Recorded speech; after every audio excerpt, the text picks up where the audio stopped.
going on an adventure. So there's only one way to figure it all out.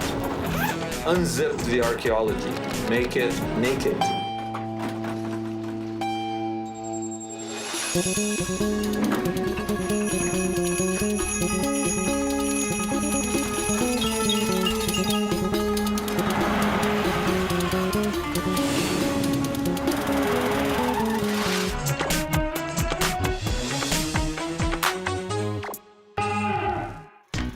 All the stories we know about Jesus and his time come to us from the Gospels.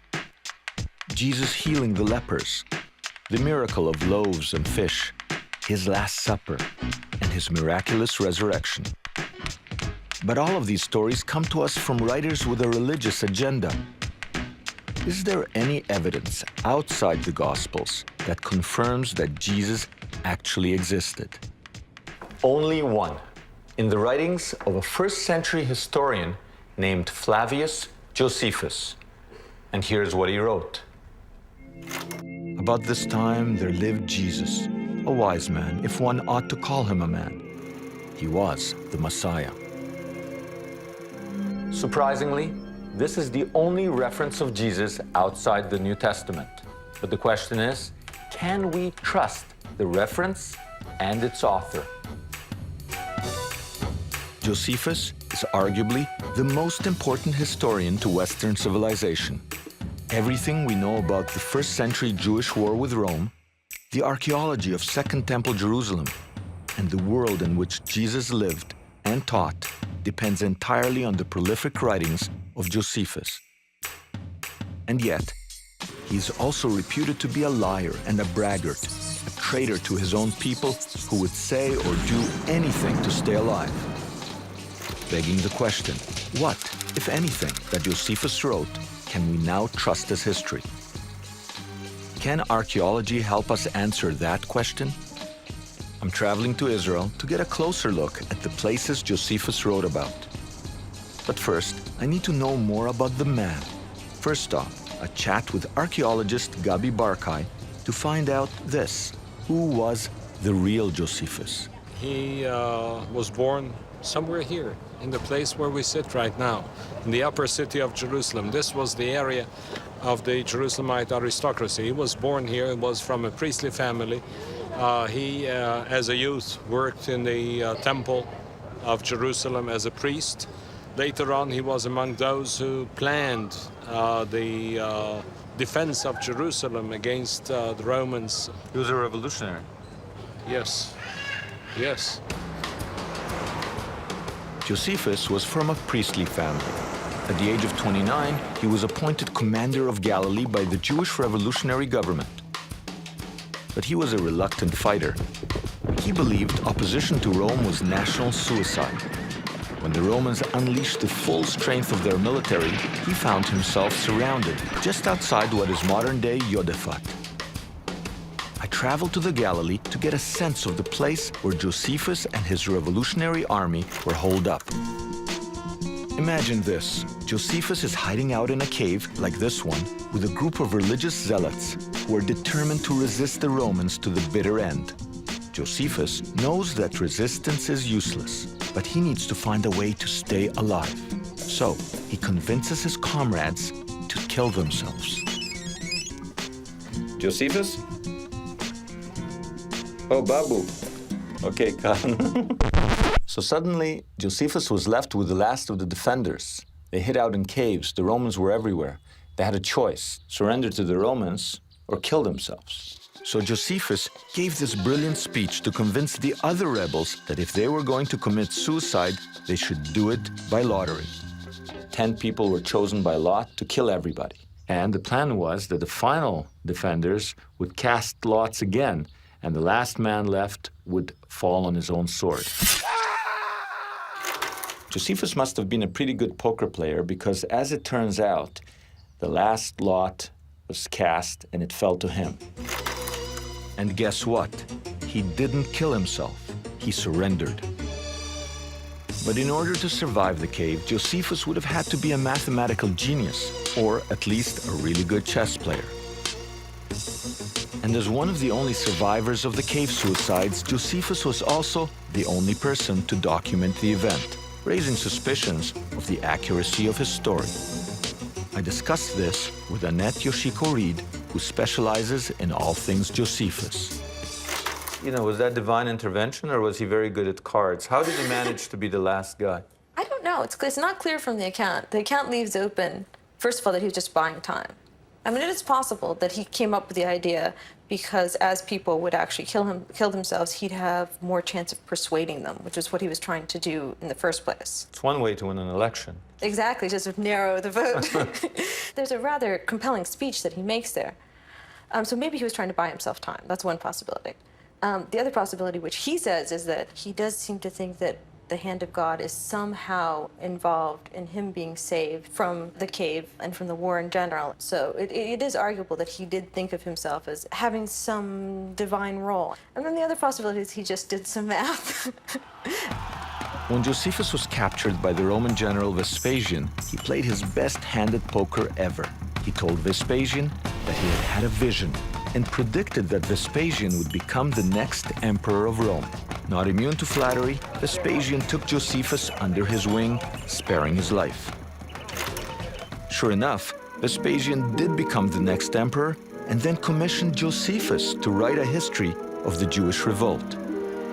Josephus moved to Rome and was branded a traitor, accused of living in the lap of luxury while his fellow Jews continued to suffer under Roman rule.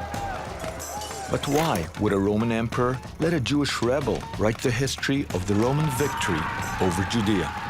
The thing about Vespasian is Vespasian and his son Titus actually didn't have very many military triumphs. So it was very important to them to stress the capture of Judea. Josephus would want to say that the Jews weren't nobodies. This was an important war. And in a weird way, it would be in the interest of the conquering emperor to say the same thing, because if they're nobodies, what's the big deal of winning a nothing war? Yes, yes. But if Josephus didn't mind exaggerating about his own life, then how can we trust his reference to Jesus, the only reference outside the Gospels? There's only one way to find out. Strip his history naked and compare it to the archaeology.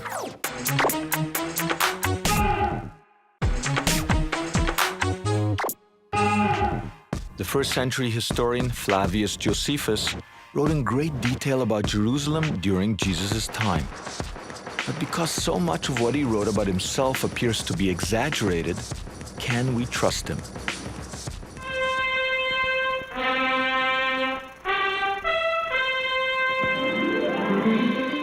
Josephus knew how to spin a great yarn. For example, in his autobiography, he tells the story of how earlier in life, he survived a shipwreck in the middle of the Mediterranean and then swam all night to the shores of what is now Italy. Josephus's writing style is full of dramatic flourishes and what appears to be exaggeration. I asked Steve Mason, who has studied Josephus for years, if Josephus is believable as a historian. Is Josephus writing drama or history? Even the best historical writers have a great deal of drama in their history. All of these people are trained in rhetoric, and rhetoric is the art of compelling people to listen to you, telling a good story, making them believe you. So there are set ways of doing that, and Josephus does them all. There's lots of drama. One thing you do is when you are writing a narrative, you can't be boring. You can't just tell one story continuously. You must break it up, change the scene, change who's involved in the thing, change the location, jump around a little bit, say, meanwhile, over in Rome, this was happening. Or just come to a climax. So he's good at all of that. He's very good at it. He gets to a climax in his story. He says, now, let me pause right there. He would have been a screenwriter today. Exactly. I asked archaeologist Gabi Barkay, can we trust him?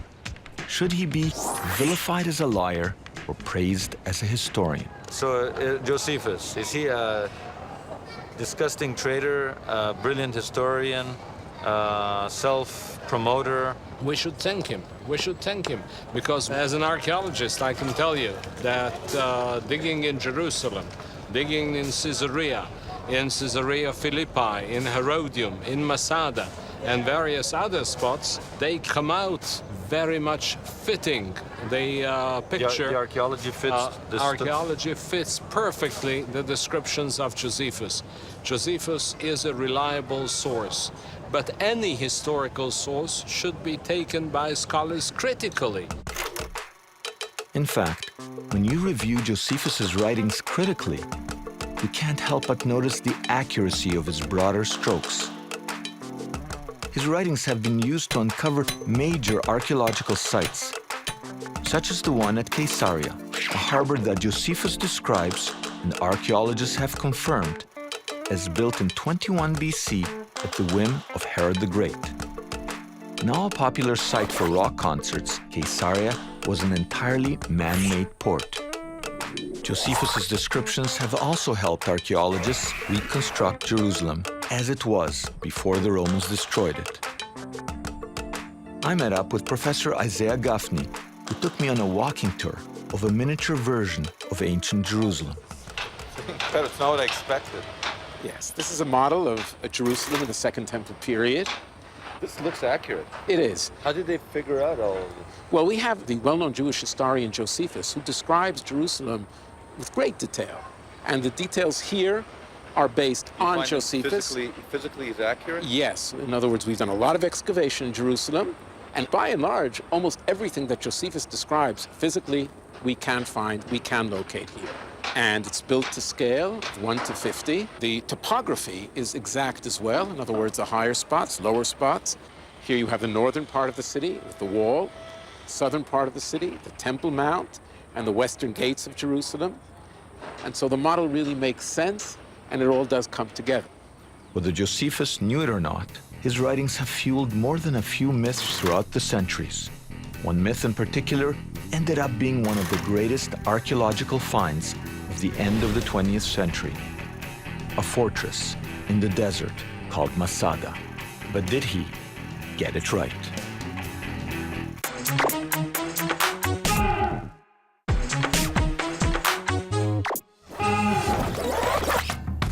One of the greatest stories that Josephus ever spun was the history of Masada.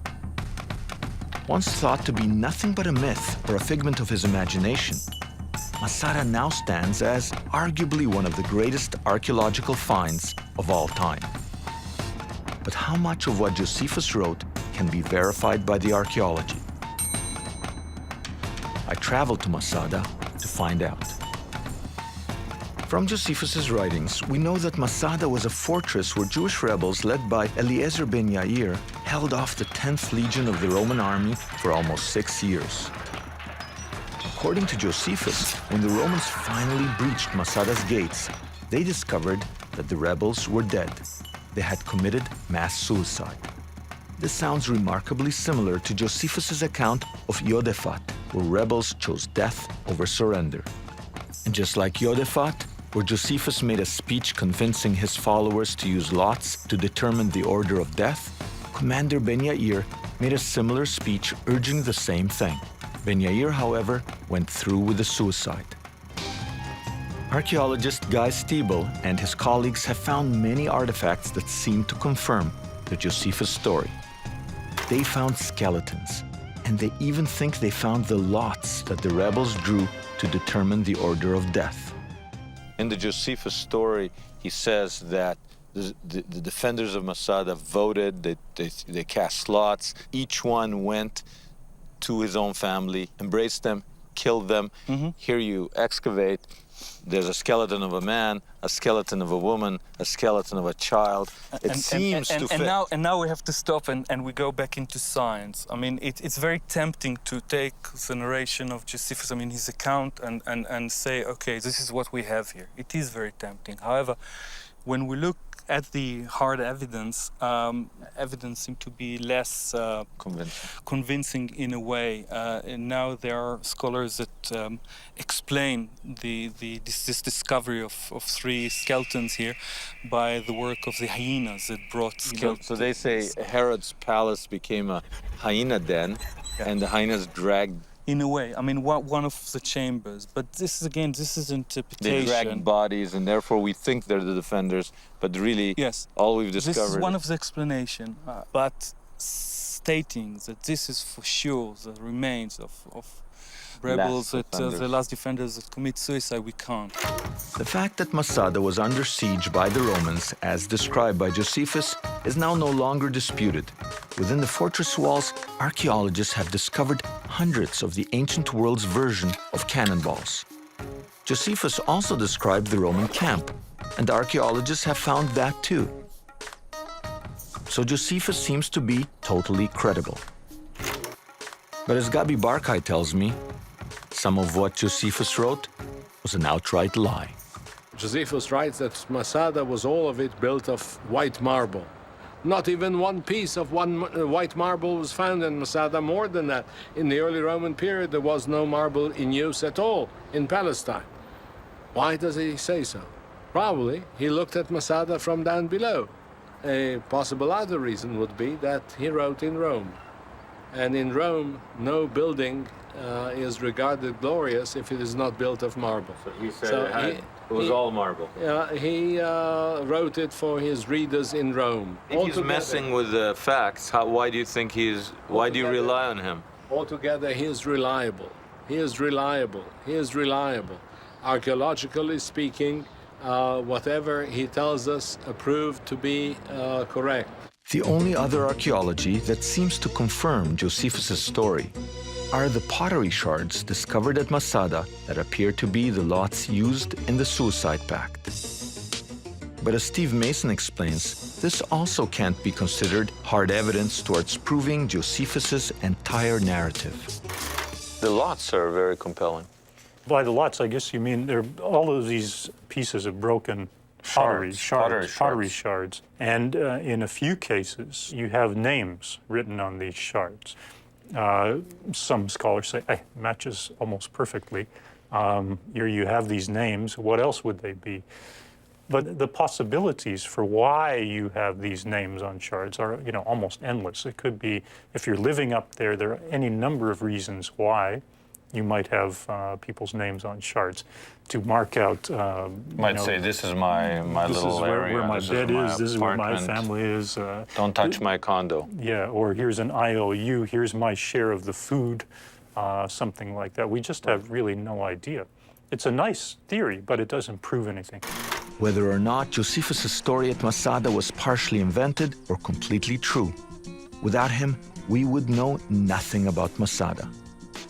Today, Masada stands as a kind of Jewish Alamo, the last stand against the Romans, and in that sense, it's also the symbol of modern Israel. But forget about Josephus the liar, never mind his betrayal. It seems 4 out of 5 archaeologists agree that Josephus as a historian is a major source for first-century Israel. But others see him as much more important, since he's also the only writer outside the Gospels who wrote about the existence of Jesus. But what exactly did he write?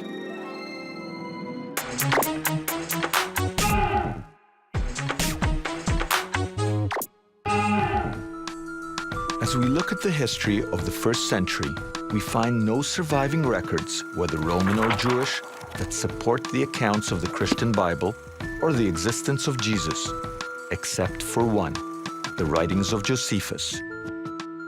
In 2 passages, Josephus seems to be referring to Jesus of Nazareth. I met with Professor Steve Mason to find out what exactly Josephus had to say about Jesus. Does he mention Jesus? That's a bit of a controversy. He mentions some 21 guys, I think, named Jesus. And one of those he mentions is Jesus of Nazareth. He talks about Jesus in 2 places. The most certain one is not when he's talking about Jesus actually. He's talking about his brother James. And he says that he was executed as a lawbreaker and troublemaker. And he says he was the brother of the so-called Christos, the so-called Christ, Jesus. But if Josephus calls Jesus a so-called Messiah in one instance, in the second instance he seems to have no doubts. About this time there lived Jesus, a wise man, if one ought to call him a man, for he was one who performed surprising deeds. He was a teacher of such people who accepted the truth gladly. He won over many Jews and many Greeks. He was the Messiah. But as Steve Mason tells me, this passage is controversial. He almost certainly didn't write that passage. Why? Because he wrote 30 volumes, and he's always talking about how great Judaism is. He never elsewhere mentions a Messiah. He never mentions the need for a Messiah. He doesn't like messianic figures. He does mention a number of people who were kind of quasi-messiahs who attracted large followings. He really, really doesn't like these people, sees them as troublemakers and kind of demagogues, people who could, persuade a large mass of ignorant people to follow them. So he just doesn't like that kind of person. So for him to say of this man out of the blue, oh, by the way, he was the Messiah, it makes absolutely no sense. I'm confused. If Josephus didn't write it, who did? Annette Yoshiko-Reed says it's the work of Christian scribes added years later. That seems to be a later addition. It's actually pretty clear that it is a later addition. That's important in a different way. It's important because if it weren't for that aspect, we probably wouldn't have the works of Josephus today, because that was one of the things that spurred the Christian transmission of these works over the centuries. Meaning the scribe who added that line in probably saved Josephus because he made him more important to Christian theology. Yes, I think so. So here's the irony. The fact that Josephus mentioned Jesus caused his words to be preserved by the church. Had they not altered his writings, Josephus's works would probably have been lost. So let me get this straight. Josephus is a scoundrel, but we should be happy that he was a scoundrel because he probably saved all this history for us. And whoever tinkered with Josephus was a faker, but we should be happy with him because he probably saved Josephus for us. Yeah, in one sense, yeah. Josephus turns out to be an incredibly complex character. For years, scholars thought he was nothing more than a myth maker, inventing stories and exaggerating to boost his own importance. But it turns out he was an incredibly accurate historian. His descriptions of first-century Israel, from Masada to Caesarea, to his descriptions of the actual layout of Jerusalem, turn out to be incredibly precise. Some thought he was a bit of a scoundrel, someone who ingratiated himself to the Romans to save his own skin. But could it be that he was actually a hero? Josephus compares himself to the defenders of Masada and points out that had he too fallen on his own sword, Masada would have been forgotten. And while the description of Jesus as the Messiah attributed to Josephus seems to be a forgery, the fact is that his writings, and his writings alone, are still the only validation of Jesus as a historical figure. The New Testament story of Jesus' birth has been told thousands of times. Long ago, in Nazareth, there lived a young woman named Mary. One day, an angel appeared and told her she had been chosen to have God's son. Soon after, Mary and her husband Joseph set off on a difficult journey to Bethlehem. Then, in a stable, Mary gave birth to a bouncing baby boy and put him in a manger full of hay. They were visited by some shepherds, some animals, 3 wise men, and a couple of angels too. Every year, billions of people around the world celebrate Jesus' birth. The Bible gives us details of the nativity story, but barely mentions anything about the next 30 years of Jesus' life. These are the lost years. And what he did in his youth is open to a variety of interpretations, which have evolved for over 2,000 years. With archaeology as my guide, I'm going to retrace the footsteps of the young Jesus. I'll go where he went and see what he saw, trying to unravel the truth from tradition. My search begins where it all began, the little town of Bethlehem.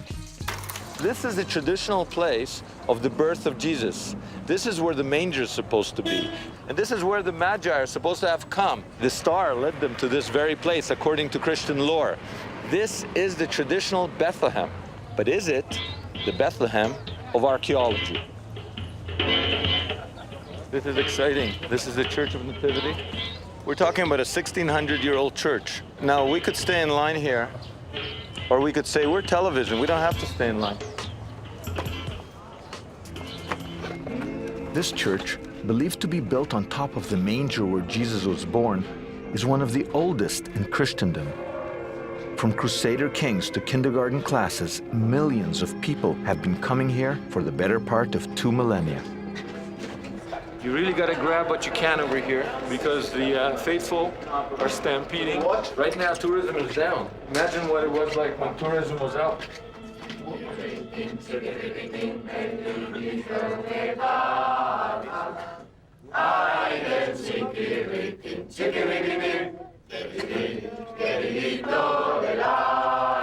That's the traditional place of Jesus' birth, right over there. X marks the spot where the virgin birth is supposed to have taken place, according to tradition, and where the gospel story is kind of matched to the archaeology and a tradition that's now some 1,500 years old. We'll get out of their way. And over there is the manger. This is where supposedly baby Jesus was put in a little crib or a trough, right over here.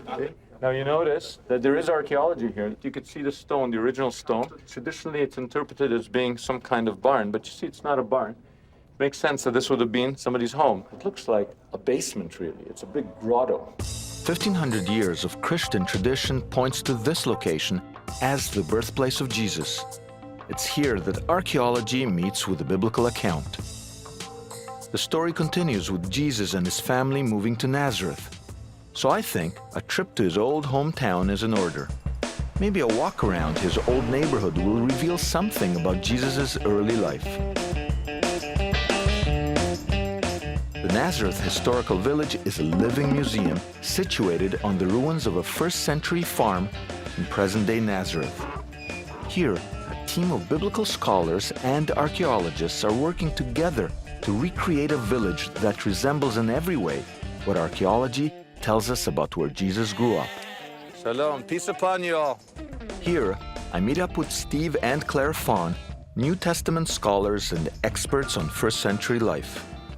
Tell me what this place is about. Well, what we have here is the reconstruction of first-century life. As a location, this is only 500 meters away from where Jesus lived, so we know that it existed during the time of Jesus and his family. Is this based on Hollywood's version of what things look like, or is this solid archaeology? We've built these buildings out of the same rock, the same mortar, the same roof beams that would have been used back in the first century. This actually looks ancient, this hole in the ground. What you find here is a drain in which rainwater can come down. You've got the water coming down here. It's collecting the rainwater, right? Yeah.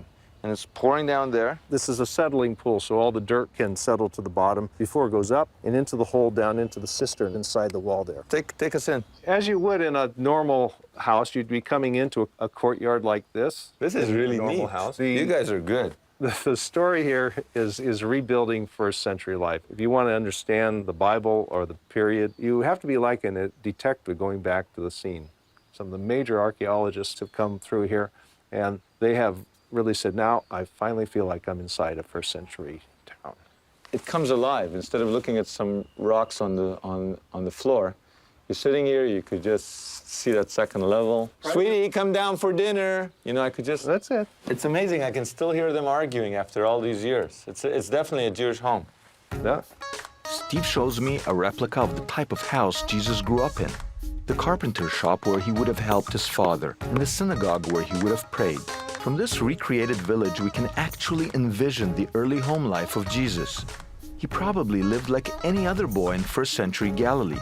He would have gone to school, helped around the house, and played with the neighborhood kids. After a whirlwind tour, the only thing I haven't seen is a manger. Steve's wife, Claire, takes over the tour to talk about the nativity scene. So he said you're better with mangers? Well, I think I'm better with childbirth. I think that was the implication there. Having you're a scholar as well, right? Yeah, I work in New Testament and teach New Testament courses. When we think of the whole nativity story and being born in a manger, you kind of almost think of a European or American farm where they're being sent off to the barn. Because of Christmas cards and film and media, we have a picture of Mary on a donkey in labor in the pouring rain, and Joseph arriving at a strange city and going from door to door, knocking at every hotel and motel, and everyone saying, sorry, we're full up, and your poor pregnant wife who's in labor can't come in and have a room. But if we set all of that aside and we just work with the text of the Bible, first off it says there was this census, and they were returning to Bethlehem because it was the ancestral home of Joseph's family. If it's their patriarchal home, that means there's a network of relatives already living Hi, there. how are you? Long time. Exactly. It's a patriarchal home. And Long time no see. it's a huge family occasion. Also, though, the house is packed to overflowing because everyone who's part of the family has to come for this particular census. So my understanding of this story then is that because the house was so full, because there was no room in the guest room, when Mary went into labor, the question was, where can she have this baby in peace and quiet with some privacy? And the best suggestion they could come up with a room like that. was to empty out the storeroom and lay down fresh hay and give her a little bit of privacy. So this is what it probably looked like. Didn't look like an American barn, right? Claire takes me to a grotto that looks very similar to the basement of the Church of the Nativity. Unlike an American barn, this is actually a basement cave. I think a basement is much more like what we would call it. I'm not a woman, but it seems to me that I wouldn't mind giving birth. Yeah, cozy and private. I'd like a little more light, maybe. And Mary offered her oil lamp, little there's area. a little Hear that?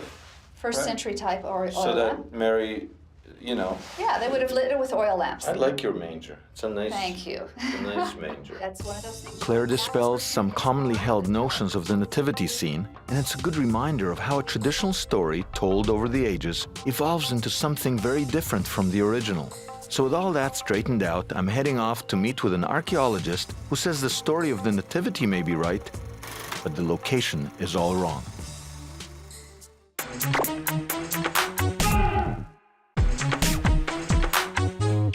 My next stop is a short drive from Nazareth to the ruins of an ancient town called Bethlehem. It's the little-known Bethlehem of the Galilee, 120 kilometers north of the Judean Bethlehem, where most think Jesus was born. Here I'm meeting with archaeologist Aviram Oshri. Oshri thinks everyone's got the wrong Bethlehem, and his proof begins with a large wall surrounding this tiny village. This is Bethlehem of Galilee. This is the Galilean Bethlehem. Yeah. We're coming towards Galilean Bethlehem now. Now what's this? This is the wall. These are big blocks. Mm-hmm. If I would have just been wandering around here, I would have thought that these stones are just some kind of terracing system. But in a minute, I'll show you why it can't be just a simple terrace. Why? Because there is a rampart, a built rampart, leading into the city. So it's a real fortification. Yeah. Here we see a rampart which is connected to the wall. It's built on both sides, and it leads us upwards into the city. Walls and ramparts were the primary defenses of ancient cities. These Byzantine fortifications suggest that a powerful city once stood here. But Bethlehem of the Galilee was a tiny village. What could these later Christians have been protecting? So this is not a small village. It's a small village by size. It's a small village with a very big fortification. Yeah. Ah. Here you can see the continuation of the wall. Usually you find that kind of walls in big cities like Jerusalem. It's quite unique for a village that small to be fortified. So you're saying the fact that there is such a significant wall for what otherwise would be a small little village must mean that the Christians care a lot about this particular village. Yeah, exactly. You think through excavations like this, you've actually found the place of the Nativity? I do believe that this is the site of the Nativity. If Oshri is right, how did Matthew and Luke, writing a few decades after Jesus' death, confuse the Bethlehems? How do you explain the fact that there seems to be a very old tradition in the other place and total silence on this place? I would suggest Christianity wanted to turn Jesus into a Messiah. And according to the Old Testament, the Messiah should come from David's house. And David came from Bethlehem near Jerusalem. That is why Jesus had to come from that Bethlehem. The biblical prophets predicted that the Messiah will come from the family of King David, who hailed from Bethlehem of the south. Saying that Jesus was born there fulfills the prophecy and proves his messiahship. Was this all a bit of early religious spin? To help answer this, I'm meeting with Dr. John Kloppenberg, professor of religion at the University of Toronto. Let's start with Jesus and where he was born. I mean, of course, the tradition is it says Bethlehem, but there were two Bethlehems, as it turns out. Is it possible that Jesus' birthplace was kind of moved for ideological reasons, because to be born in the Galilee would not be where a Messiah should be born? When we have so little data, almost anything is theoretically possible. But I would say that the prior question is, why would we think that he's born in Bethlehem at all? The basis for connecting Jesus' birth with Bethlehem is very slender. It appears only in Matthew's Gospel and in Luke's Gospel, which are written at the latest stratum of Christian tradition. The earlier levels of the Gospel traditions connect him with Nazareth. I mean, he's known as Jesus of Nazareth or Jesus the Nazarene. The Gospel of John, interestingly, has someone say, he can't be the Messiah, because we all know that the Messiah is the son of David and the Messiah comes from Bethlehem.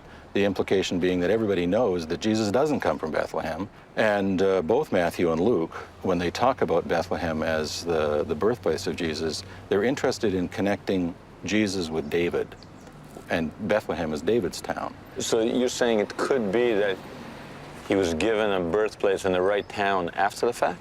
That's right. Once Christians say that he's the Messiah, if he's a Davidic Messiah, then surely the Davidic Messiah must have been born in Bethlehem. Then you have to create stories that explain the birth in Bethlehem. According to Dr. Kloppenberg, not only is Bethlehem in question, but the entire nativity story as well. The only thing that everyone seems to agree on is that Jesus grew up in Nazareth, but there's nothing left there to excavate. However, just 4 miles away is the spectacular ancient city of Sepphoris.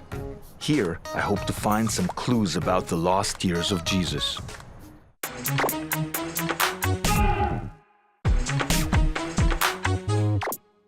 Tradition portrays Jesus as a humble country boy growing up in the sleepy town of Nazareth. But excavations in the nearby city are forcing scholars to rethink this old, quaint notion. Once known as the Jewel of the Galilee, this Roman city, Sepphoris, continues to dazzle visitors with the ruins of an opulent marketplace, lavish theater, and beautiful mosaics. Wow, this is amazing. She is beautiful, isn't she? Since it was only 4 miles from his front door, wouldn't the young Jesus have been influenced by Sepphoris? To understand more, I met up with David Gorin, historian and tour guide. This is a huge site, eh? It's a huge site, and it was amazing that it mostly was unknown until 1984. So where are we going? To the theater, of course. It's showtime. It's showtime. Wow, this is impressive. Let me try the acoustics. Okay, you stay here. Chiseled into bedrock, this theater can seat 4,000. On the stage.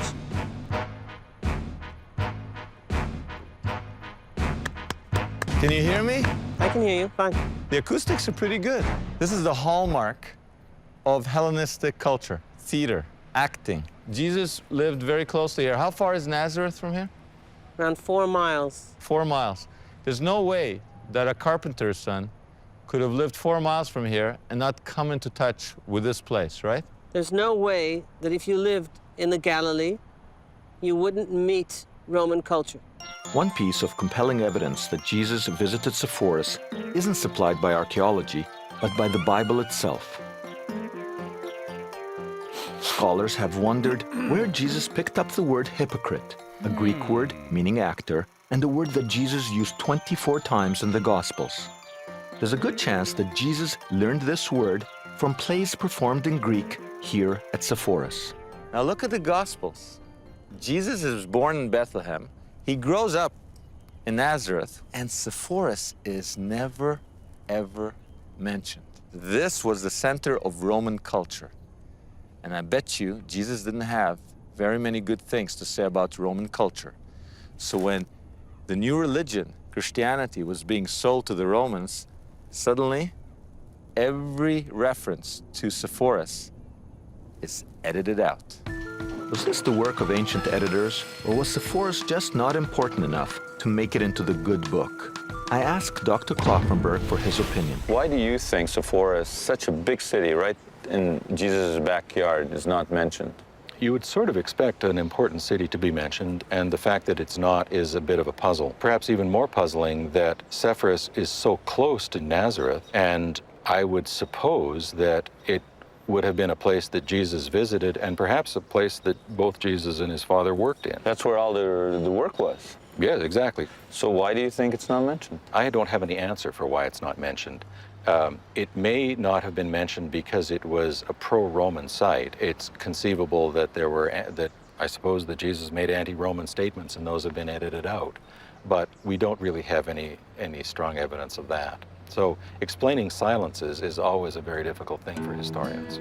With no written evidence, all we can do is piece together a picture based on the archaeology. David takes me to the remains of an ancient home where the Roman and Greek influences can be seen in the mosaics left behind. This section of Sepphoris has never been seen by the public. You have to pick up everything. What? It's there for a reason, no? It's the archaeologist in me. I have to just peek. Oh, look at that. Unveiled for the first time.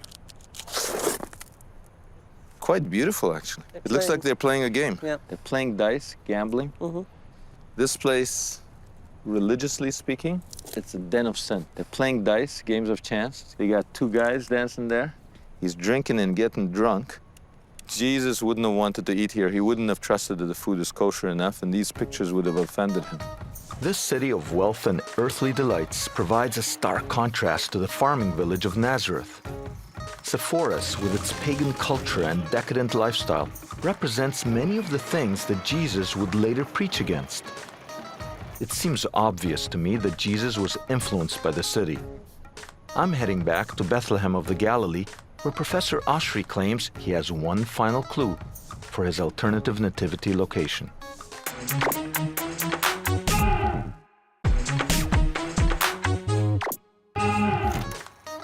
I'm back with Professor Oshry at the other Bethlehem in Galilee. It was here just 12 years ago that he uncovered the remains of a massive Byzantine church. We're on our way to check out where the church once stood and where Oshry believes that Jesus was really born. It wasn't a church under the highway. There was a church over the highway. Yes, exactly. Right? Right over here. Look, these guys are upset with us. Don't blame us. You're in a church. You're driving in the middle of a church. Really? This is a very different kind of church than I've ever been in before. So this side road over there, that's where it started. And how far did it go? Up to the oak tree. That's a big church. That's a big point in your favor. Why would somebody build in the middle of a little village in the Galilee a huge church like that, surrounded by a huge wall? Exactly. Now, where you mentioned there was a natural cave somewhere? Yeah, just behind the oak tree. I've seen it in the early 90s, and it disappeared afterwards. Where? Somewhere here. What do you mean it disappeared? It was covered with dirt, with soil. You say that behind this oak tree, you saw a natural cave. Yeah. So there's an entire church built around this natural cave. If you're right, this is where, in Byzantine time, they probably believed that the cave was the place where Jesus was born. Wouldn't it be quite easy to figure out if there's a cave there by just digging in the earth? Yeah, there's no problem in doing it. It just need the finance. But watch out, we are breaking the law now. We're breaking the law, why? Because we are not allowed to excavate without the permission. But look what we found here. You could see the top of the thing, where the dirt is. I mean, you could see that this is filled in. Are you going to give me a footnote that I rediscovered the scene of the Nativity? Yeah. Archaeology in action. Could it be that behind this muddy wall is the actual birthplace of Jesus? I wonder if the people living above here know about any of this. Now, is that house sitting on top of the cave of the Nativity, according to your theory? If I'm right. I want to meet these people. I'd like to meet these people. He's embarrassed. He's too embarrassed to come. Do you think they speak English? Hello? It's open. Hello? Hello. I just want to ask you some questions about... And there's the archaeologist. What? You should warm me first. Yeah? I see your bags are packed over here. When are you due? Storage. Any day? Any day. Really? Do you realize that you have a backyard archaeological place? Yes, Yeah? there was a Byzantine church here. We might be raising the value of your property a lot. Do you know that? No, how? Yeah, but why don't you tell her your theory? Why don't you tell her, seriously? I'm suggesting that Jesus was born here rather than the Bethlehem near Jerusalem. Are you going to do a home birth? No. No? Because if you do a home birth, and if this is the place where Jesus was born, your kid can be born where Jesus was born. Wow. Okay, this is good. This is archaeology in action. If I had doubts about Autry's theory before, finding a pregnant woman above this possible nativity site is definitely a sign in his favor. Jesus' lost years end around age 30 when he's baptized by John and his ministry begins. I've retraced the footsteps of Jesus from Bethlehem to Nazareth. I've touched the very spot where Christian tradition says he was born. I've walked around his hometown and seen firsthand what it was like where he grew up. At Sepphoris, I've seen the powerful influences that helped shape Jesus' philosophy. I've heard some new theories and made up some of my own. Most of the early life of Jesus remains a mystery, but now, for the first time, archaeology is providing a clearer picture of the formative years of the man at the heart of Christianity.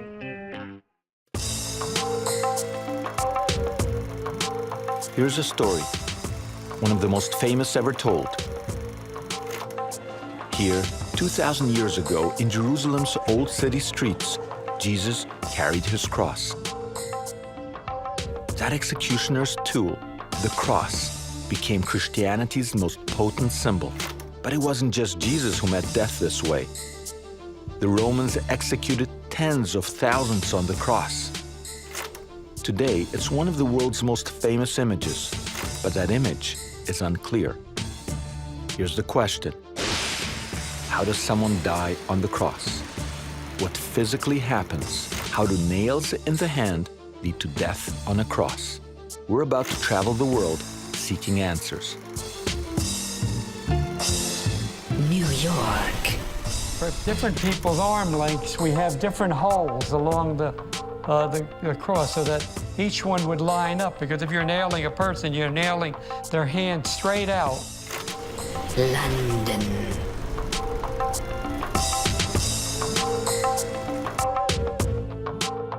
Well, the nails, these are the actual nails that went through my hand. I feel I'm not really interested in possessions. You've probably seen, I don't really own very much, but I've got a kind of magical attachment to these, really. And where no host has gone before. But like most biblical archaeology stories, this one starts in Jerusalem. During the days of the first century, Roman emperors Caligula and Nero, thousands of people would be crucified here along busy highways like this one.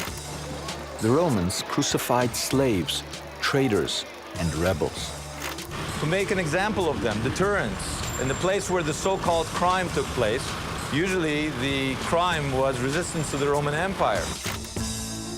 Tens of thousands died on the cross. What most people don't know is this. Archaeologists have found nothing. Well, almost nothing, to prove that anyone was ever crucified. How can this be? Like all good stories, let's start with a twist. A twisted nail.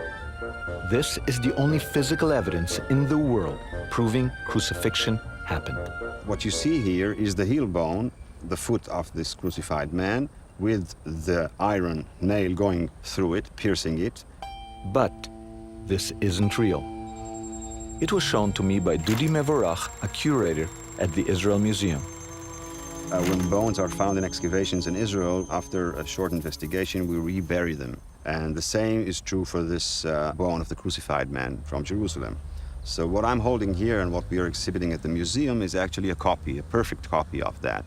This was found together with the whole skeleton, the skeleton of Yochanan, which was about 24 to 28 years of age. We know his name. We know his name, Yochanan, a young man. We don't know the crime for which he was crucified. Why Yochanan was crucified is less interesting than what he was crucified on. The wood of his cross had a knot. As the nail passed through his heel and into the cross, it hit stronger part of the wood and got bent, preventing it to be pulled out. So 2,000 years ago, they nail a Jew to a cross in Jerusalem, because they choose one height as opposed to another height, it hits something stronger than a nail.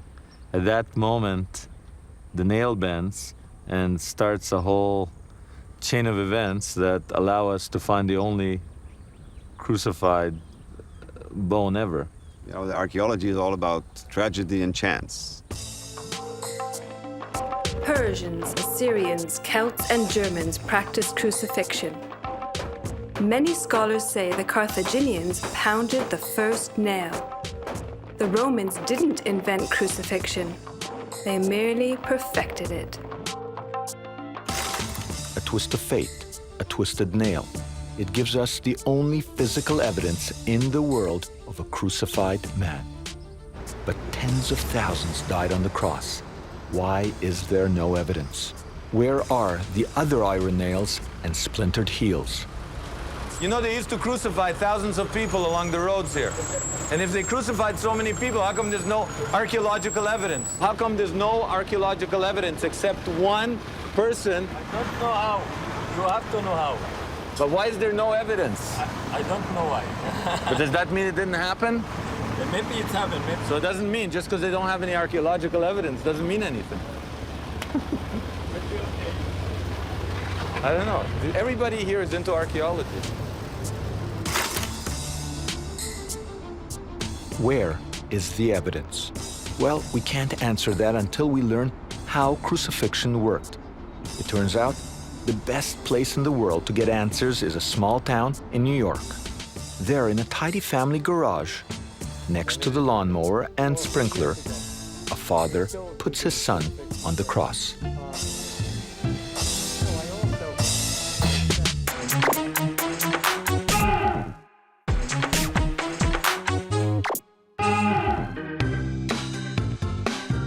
Dr. Frederick Zugib is a New York pathologist, a medical detective investigating causes of death. His books include Crucifixion of Jesus, a forensic inquiry. Dr. Zugib is trying to find out what happens to a body on the cross. From the lashing, They called them scorpiones, and they would dig right into the flesh and rip. To the nails. When the nail goes through that area, it hits the median nerve, as they explained, one of the worst pains ever experienced by man. To the mechanics of hanging on a cross. Then what happens? The cramping in the legs. Well, what they did was they'd arch the body, and that would extend the legs to remove some of the cramps. Dr. Zugib isn't studying alone. Meet Dr. Zugib's son, Tom. For the past 16 years, I've been a local judge, and I have my own private practice of law. He's been going up on the cross for his father for 31 years. You must be the most crucified man. I would think. You're the most crucified man ever. There's not much you could do to me, right? That's right. That hasn't been true. You know what? He was the executive assistant district attorney for a number of years, and when he left the office, they did a roast on him, and I loaned them pictures of him up on the cross. They said this is what his father used to do whenever he was bad, whenever to punish him. He would crucify him. Dr. Zugib tests oxygen levels, blood pressure, heart rate. So does anybody else do this anywhere in the world? Are you the world's expert on crucifixion? Pretty much because nobody has done, people have just speculated. There's even been a paper in a Journal of the American Medical Association from the Mayo Clinic. Just speculation, no experimentation at all. Fortunately, no one else in the world conducts live crucifixion experiments. Over the centuries, artists occasionally nailed cadavers to crosses to get the right pose. Lately, Mel Gibson gave us some of the most visceral images yet. But Dr. Zugib says the Road Warrior got it wrong because Gibson exaggerated the lashing for entertainment value. No one could have survived the lashing Gibson gave Jesus. And then they scourged him for about 9 to 10 minutes straight, with the big bruisers coming down on him using a flagrum with sharp-edged pieces. Well, I think about 5 or 6 lashes like that would have killed him, from my experience as a forensic pathologist. He never would have made it to the cross. He would not have made it to the cross. First of all, his breathing would have been terrible. If you get punched in the chest, one punch, you have difficulty breathing. To carry a 200-pound cross, as he did in the movie, it would have been almost impossible. Mel Gibson would say, Now, I have a case. you've never seen anybody flayed, so how do you know? Well, I have a case just about a year and a half ago of a young individual who was beaten by the stepfather with a belt and lamp cord. The individual died. Both lungs were collapsed. The inside of the chest wall was all hemorrhage, all hemorrhagic. They tried resuscitating the individual after, could not resuscitate the individual. So this 18-year-old in good shape didn't survive just a strap? A beating with a belt and a lamp cord. So Mel got it wrong. No one could have survived Gibson's lashing and then carried a cross. But Christians do believe the real Jesus made it to the cross. That's the image most of us have. But it comes from art, not archaeology or science. The common way that people perceive crucifixion is the way the artistic descriptions are of the crucifixion of Jesus, with the feet one on top of the other, with a nail driven through both of them into the upright beam of the cross. But there was a great variety. Peter Richardson, professor of religious studies at the University of Toronto. Sometimes his feet are on a ledge, sometimes he's nailed to the cross, sometimes, you know, the nails seem to go through the palm, sometimes through the wrist. Was there one way or variations? No, there were all sorts of varieties of crucifixion, upside down with arms extended, even with the privates being nailed to the cross. Oh. There were all sorts of variations, X-shaped crosses, tau-shaped crosses, that is T-shaped crosses.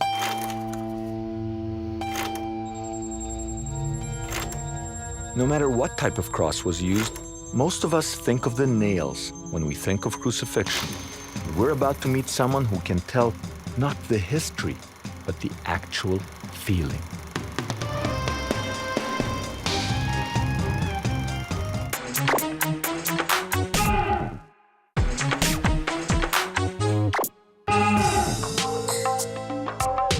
Sebastian Horsley, London painter and writer, the first Westerner to be crucified in Filipino crucifixion rituals. I first heard about the crucifixion in the Philippines some years ago, and I went over to watch them crucify their own people. Once I realized it was possible to be crucified in the modern world, I knew this was something that was my calling. So I went there and I offered to have myself crucified.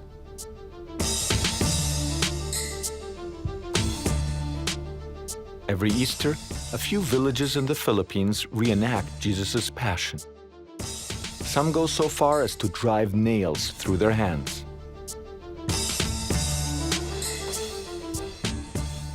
They strapped me to the cross, and I wanted to think of something specific, like my girlfriend, when the nails went through the skin.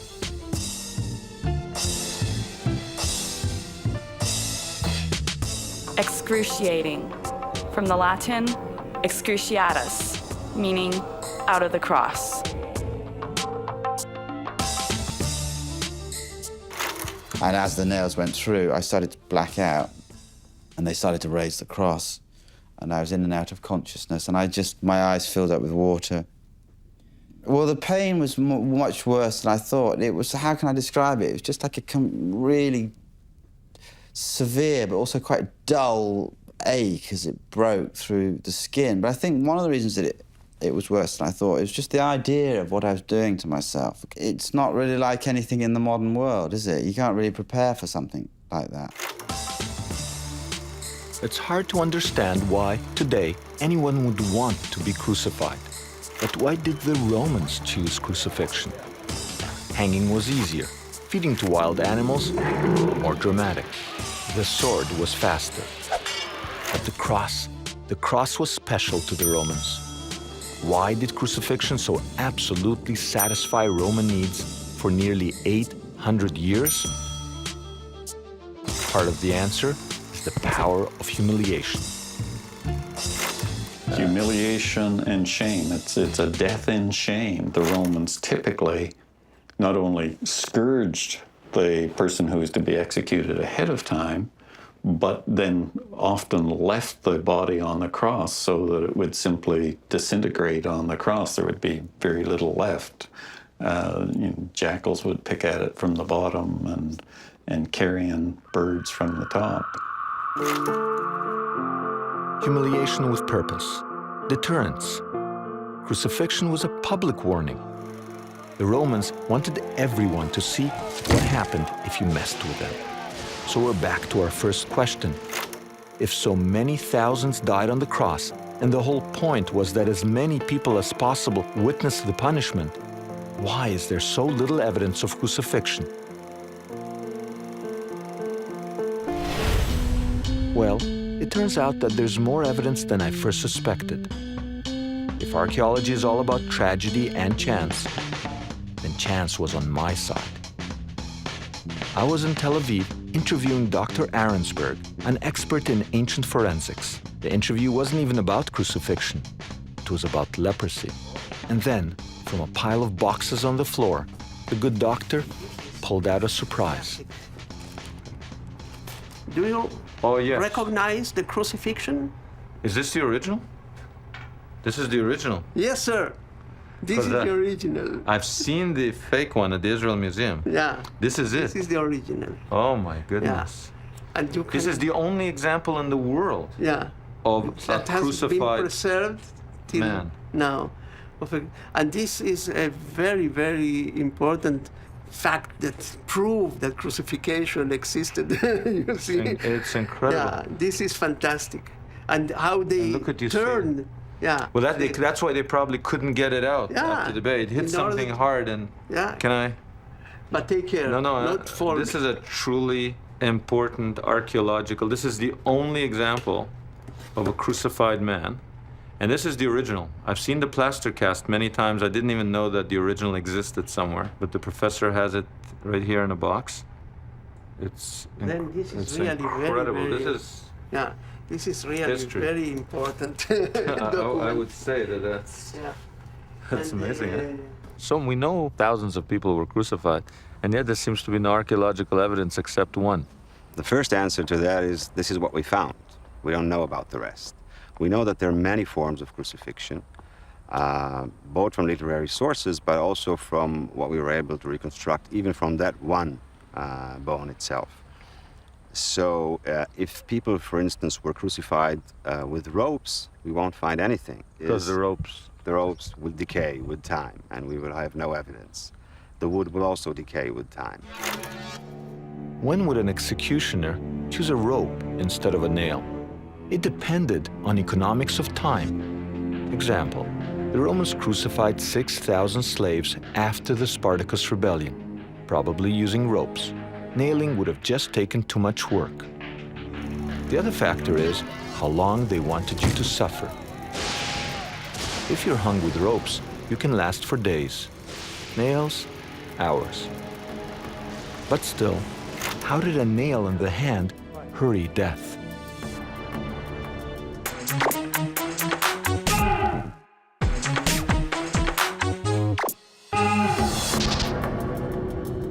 We know nails are painful, but a nail in the hand doesn't kill.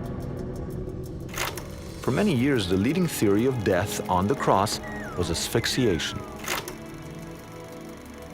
Dr. Zugib and Tom prove this theory is false.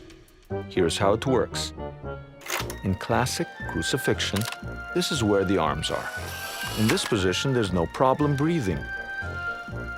Breathing doesn't become tough unless we raise the arms much higher. Okay, put your arms straight out. It's easy to breathe. Now, raise your arms. It's tough to breathe, right? You leave a person here the way we do our experiments for any length of time. We had people that had worked up to 30 minutes. That was the longest we had. If you left them up there an hour and all, they'd start getting into shock. They'd start going into shock. And shock is central to our first question. What causes death on the cross. Concluded that the cause of death in crucifixion is hypovolemic shock and traumatic shock. To a layman, what happens when someone goes into hypovolemic When a person has hypovolemic shock, what literally happens is the heart fails as a pump because your volume is too low to maintain a blood pressure. Blood pressure drops from a loss of fluids, blood, sweat, the trauma of the lashing, nails, dehydration. So you put these all together, is that your blood pressure goes way, way down. The heart is pumping against, trying to maintain this pressure. Finally, it fails. So you end up with a traumatic shock causing a cardiogenic shock and death. There are times in life when you realize, for better or worse, you only get one shot at something. This is one of those times. I don't think a host, you know how you have television, you have hosts, you know, they fly planes, they do all that. I don't think any host has ever gone up on the cross. Do you know about Zugebi? Yes. How long did he crucify you for? I'm on camera, I'm taking full responsibility. I went up there. His son, who's been training for years, is doing this, lasts about 4 minutes. Because it's very interesting what happens. You've done it? Oh, yeah. But who crucifies you? No, that was just so I could so I can get the feel of it. I wanted to see what it was like. We're crucifying a Jew. Say that to them. No. Behave, Daddy. You're just so shocked by how you feel. Yeah. Once your feet are taken off the ledge, you suddenly hang up there. Your instinct is you want to arch your way back up, you know? Because the muscles. Your body starts going into shock because it doesn't want to stay like that, hanging. Then what happened after 30 seconds? I just felt very uncomfortable. I mean, in a sense that almost like, I can't describe it. It's very, very bad feeling. It was surprising. I didn't expect to feel that bad that quickly. I'm done. And there's one more twist. Another reason why we don't find more nails stuck in bones. Just think of your lucky rabbit's foot. We know from several sources the nails were considered to be very important amulets.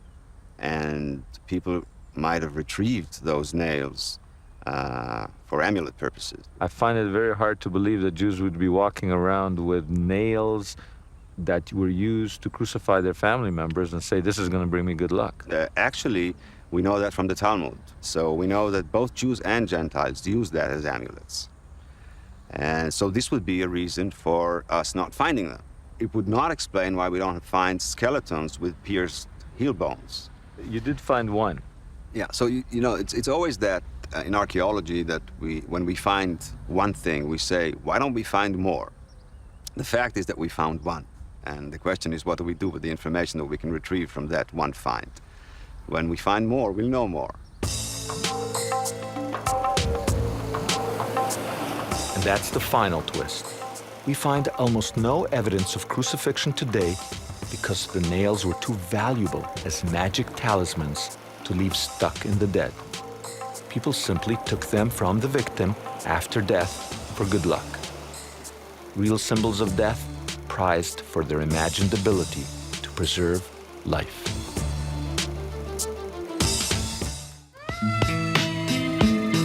In biblical times, being sick was often viewed as divine justice.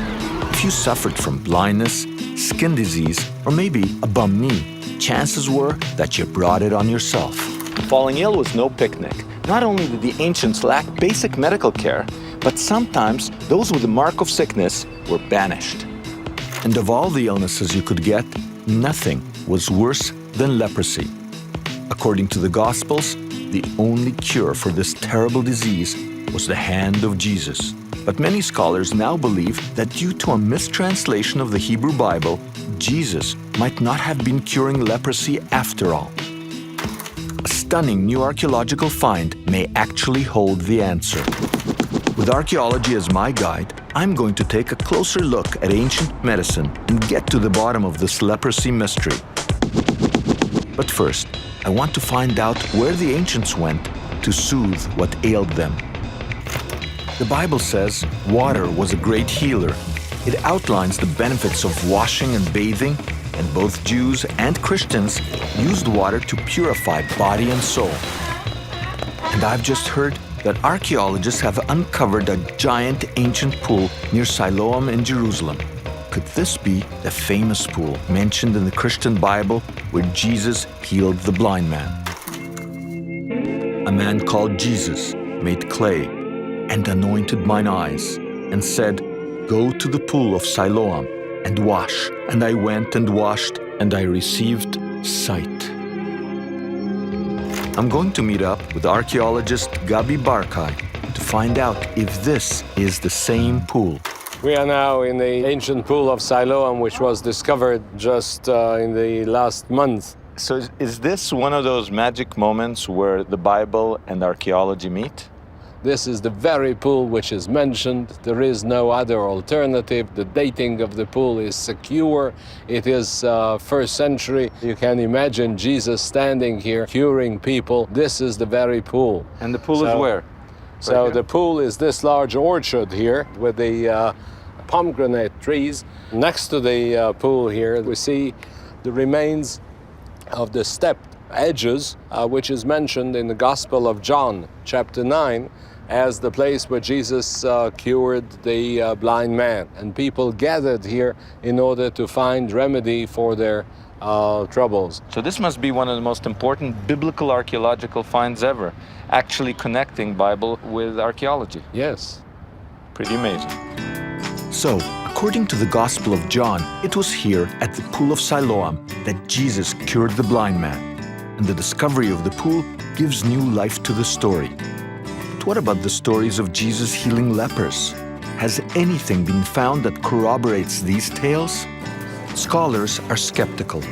They point to a mistranslation of the Hebrew Bible where the term tsarat was incorrectly replaced with leprosy.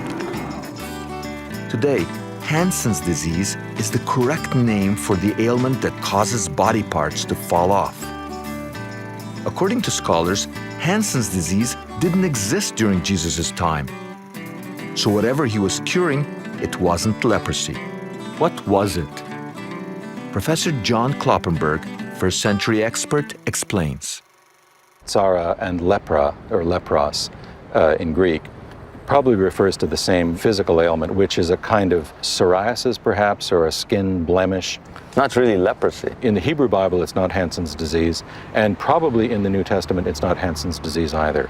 The problem is that when you use a word like lepros, and then subsequently lepros gets identified with Hansen's disease, it becomes a sort of an automatic equation that Jesus is curing people from leprosy. But you telling me he just cured people of the heartache of psoriasis? That's what we're talking about? Well, we might trivialize this, but if you read the injunctions in Leviticus about what one has to do as a leper, you are separated from your social unit, from your family. So the heartache of psoriasis was not so much the actual itching, it was a sign of impurity.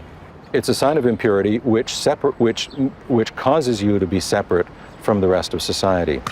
So according to Professor Kloppenberg, there was no real leprosy at the time of the Old Testament in the Holy Land.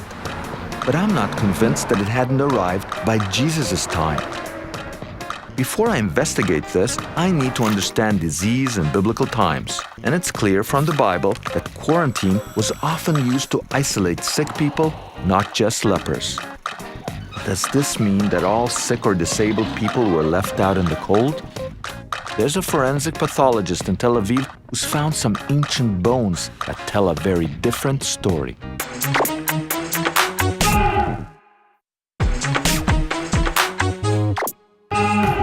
In ancient times, leprosy was the most feared of all diseases, not just because it was incurable, but because the Bible decreed that lepers must be cast out from their homes.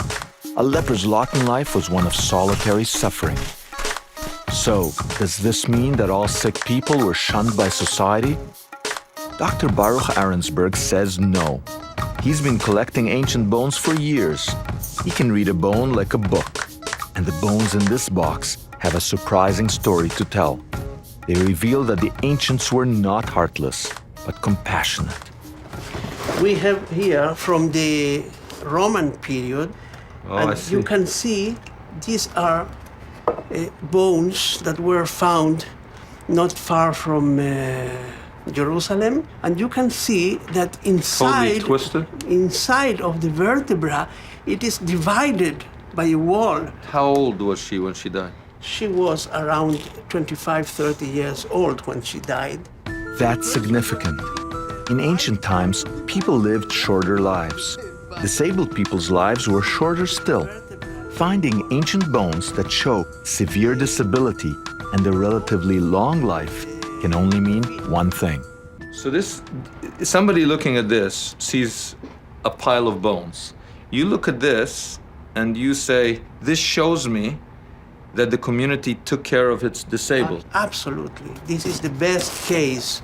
And the importance is not only on the pathology, but on the environment, on the social conditions they were living. Wow.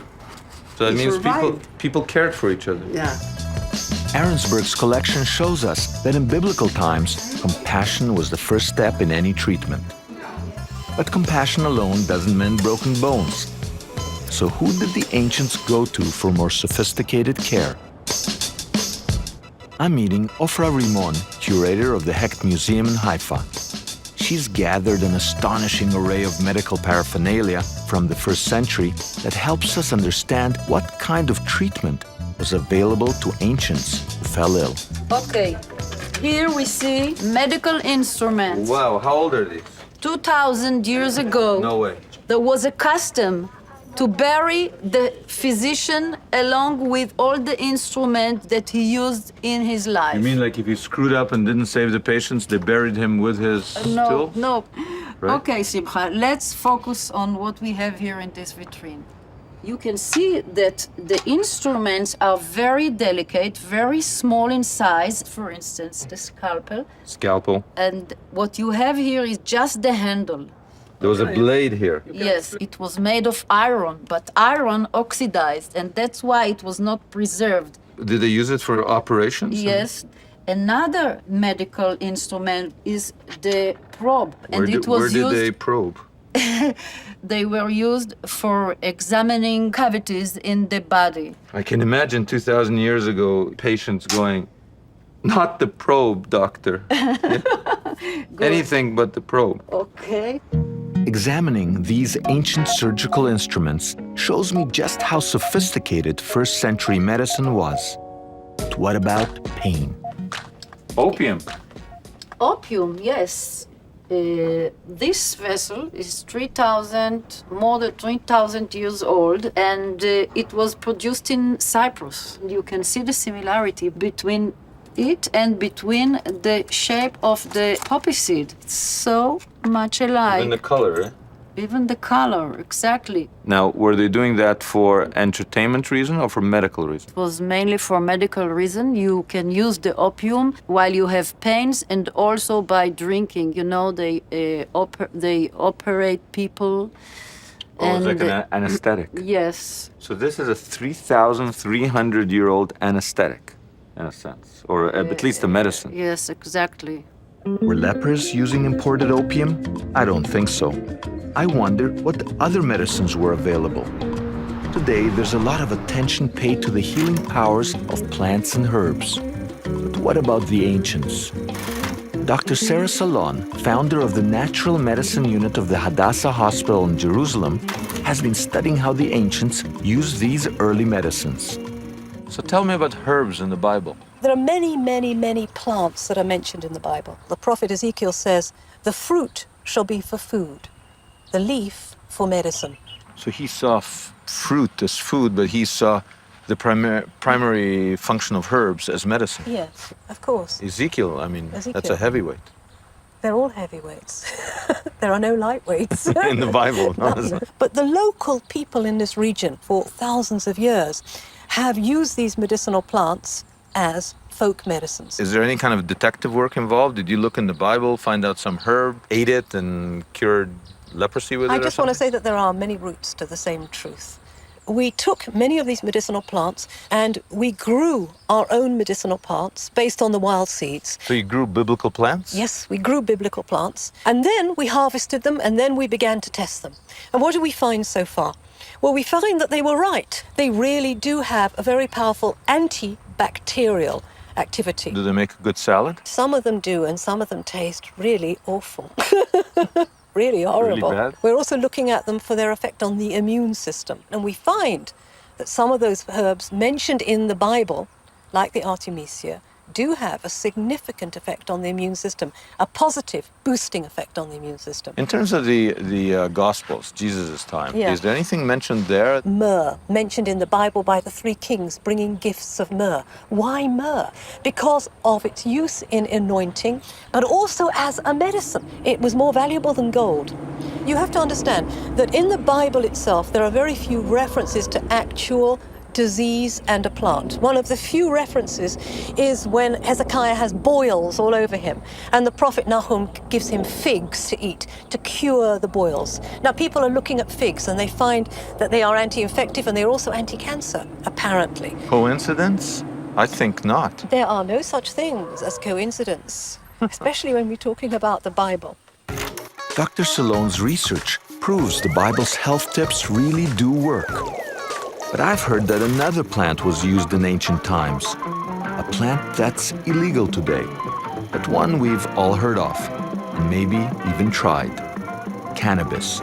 Were the ancients just toking up to relieve the pain? I feel very good. Can somebody help me stand up, please?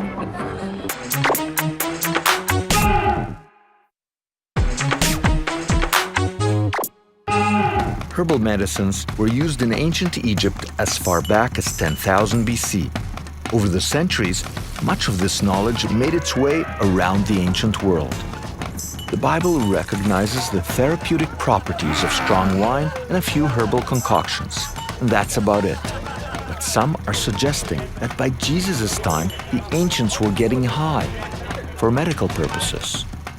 Professor Raphael Mechulam, expert of pharmacology at Hebrew University, he's figured out what the ancients would have reached for when they were in pain. Well, my lab is a chemical lab. We work in chemistry and pharmacology, mostly medicinal plants, in particular cannabis, marijuana, hashish. You're an expert on marijuana. Well, I've worked on that for many years. We identified the active compound in marijuana, THC. Now, wasn't some cannabis found in a tomb here in Israel? They found a Roman tomb near Bet Shemesh, 20 kilometers south of Jerusalem. They found a young girl there that had died at the age of 14 maybe. She was pregnant, too small to give birth, and therefore she was obviously in fantastic pain. And they found some ashes next to the remains. So they gave us the ashes to analyze, and we found traces of cannabis. It shows that at that time they were using cannabis. Oh, they used it for pain. They used it for apparently what we would call antibiotic. They used it for some stomach problems. They knew quite a lot about cannabis, and they used it. As I walk the streets of Jerusalem, I think about how easy we have it. Doctors and hospitals, easy access to medicine. The ancients didn't have it so good. The best these pharmacologically challenged people could hope for was a few puffs on a marijuana pipe. I'm not about to try cannabis myself, but I will try the next best thing, a traditional Middle Eastern treat, the hookah. It might just be what the doctor ordered. I'm gonna have my first nargila experience. The nargile, a Turkish water pipe. The tobacco is placed in the metal top and kept burning by a small piece of charcoal. The smoke is cooled by being drawn through the water in the bowl. This is a first for me, and they assure me this is tobacco. Take my little piece of coal and stick it on top. All over the Middle East, to this very day, people understand about medicine and the therapeutic use of smoke and tobacco. The smoke may not be good for you, but just relaxing and not doing any chores, that's good for you. Just the general attitude that you're getting away with it is very therapeutic. Very nice, very nice. I think my coal is not hot enough. I have a deficient coal.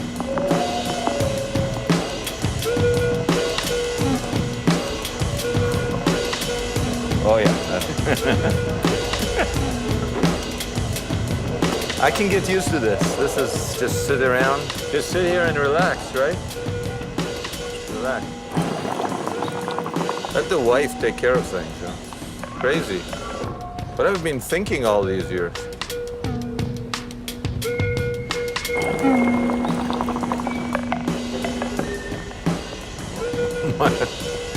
I am getting a little lightheaded. Actually, I'm getting quite lightheaded. I feel very good. Can somebody help me stand up, please? Can somebody help me stand up? Time for me to take a walk and clear my head. The effect of the smoke was a little more than I anticipated. The hookah may not actually cure anything, but it definitely has some kind of anesthetic property. I feel pretty good. But what if you had leprosy? The Gospels tell us Jesus healed it. But that was a miracle. And many scholars reject the notion that Jesus healed leprosy at all. Some go so far as to say that leprosy didn't even exist at the time of Jesus. But now, archaeology has proven them wrong. We're going with archaeologist Shimon Gibson to an ancient cave where he made the discovery of a lifetime. He's found the world's oldest leper.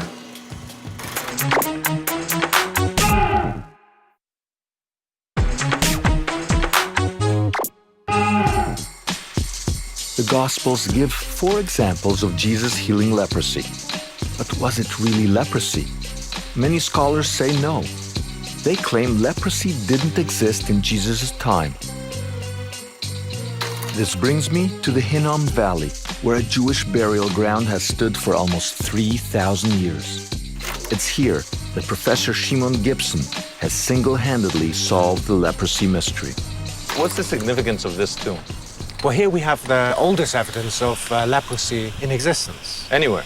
Relating to Hansen's disease, where you have a nose falling off and disfigurement and so forth. Do we have any example of leprosy anywhere in the world earlier than this? Not as far as I'm aware, no. Let's go in. There are going to be possible spiders, rabid dogs, sharp stones. You're not joking? No, I'm not joking. Possibility. And you're lucky you got big boots on. What about tomb fever? There's such a thing? No, it's called cave fever. Yeah. I actually was ill with it. They're little bugs. What they do is they infect your bloodstream and then you'll go crazy. Well, you're already crazy. So. Nobody will notice, right? Okay, let's go in now. Watch out for the spiders. Sound man's not coming in. Low light man doesn't stop the naked archaeologist. Oh my goodness. I found an ancient battery. Good. How do we do this? Well, you've got to take that. Okay. And then I'm going to go down. See you bait, yeah. So this is the first tomb chamber as soon as you come into the cave. And in the walls you have these loculi in which the bodies were placed. The tomb robbers decided to check on one of these loculi, which turned out to be access to a lower chamber. Now this is a very deep shaft here. There are all these slugs on the wall. Yeah, come on down. Whoa, I hate that slug. Some people eat slugs. You know? They eat slugs? Yeah. How do you get through this without touching the walls? You just slide forward. Okay, this is all very intimate. I just want to make sure there's no dog or something down there. What the hell is that cocoon thing? Don't know. Just remember, we gotta get out of here afterwards. Don't get nervous. You're with me. Do you see all the bones here? Look, do you see here? This is one of these burial niches in which the bones were placed after the body had decomposed. You can see this is part of a leg bone. There's even part of a jaw here. These are the stone slabs which covered the entrances to the loculi, and they've all been ripped off. This first-century crypt once contained dozens of ossuaries, or stone burial boxes, all of which have either been destroyed or stolen. Jewish burial practices at the time specified that the bodies of the recently deceased had to be set out in niches, and then, after the bodies decomposed, the bones would be gathered up and placed in ossuaries. Only one loculi was overlooked, sealed shut with a deadly secret. You see the cement here? There's a very hard cement. They cemented it up. Now, there's apparently a reason for that. I think they feared disease. If they feared that the person was sick from something contagious, they wouldn't take the bones and put them in an ossuary. They'd just seal them right there. Until tomb robbers came into the cave, and they ripped open the door. What they saw was just some brown muck, and it's a very important find. hidden by that muck were human remains. Samples of these bones were sent to Thunder Bay, Canada, home to one of the world's leading forensic pathology labs. After years of analysis, scientists uncovered something new to the world of archaeology. From the medical results, we know that he suffered from Hansen's disease. It was quite advanced leprosy, apparently. Evidence of the oldest leprosy in the world. Yeah. Let's get out of here. Okay. We may never know if Jesus actually healed leprosy, but with these dates confirmed, Gibson's discovery proves that leprosy did exist during Jesus' time, most likely introduced to the Holy Land by Roman soldiers returning from India. With the cure being almost 2,000 years away, ancient lepers had little hope, yet they still had a surprisingly complex range of options. For the most part, the ancients relied on what we would call alternative therapies, primarily herbal medicines, many of which hold the same properties as modern drugs. And if they didn't come across Jesus, there was always the hookah to ease the pain. And the Bible itself offers some very healthy advice about hygiene, diet, and quarantine, with archaeology providing a sound second opinion. I know this is stupid, but I didn't know strong tobacco can make you high. What is the most famous book of all time? You guessed it, the Holy Bible. Most of us have a copy of it in our home, whether we're believers or not. So have you ever thought about who wrote it? Who wrote the Bible? God. God wrote the Bible? Lots of people.